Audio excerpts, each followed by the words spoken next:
మళ్ళీ ఆటలే తప్ప పుస్తకం తీసింది లేదు, చదువుకున్నది లేదు. పాస్ అవుదామన్న ధోరణి అసలే లేదు. కాలం గడిచిపోతోంది అలాగా. ఈలోగా ఆ సుబ్బయ్యర్ గారికి మధురై బదిలీ అయింది.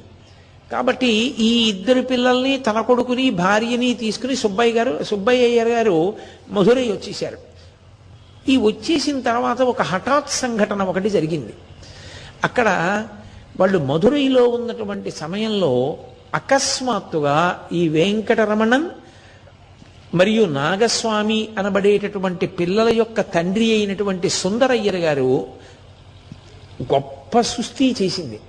పాపం గబగబా వెళ్ళాడు ఈ సుబ్బయ్యర్ గారి పిల్లల్ని తీసుకుని. 3-4 రోజుల తర్వాత ఆయన శరీరం వదిలిపెట్టేశారు. అకస్మాత్తుగా భర్త చనిపోవడంలో అలగమ్మ గారు విపరీతమైన దుఃఖానికి వశురాలయ్యింది. అప్పటికి ఆఖరి ఆడపిల్ల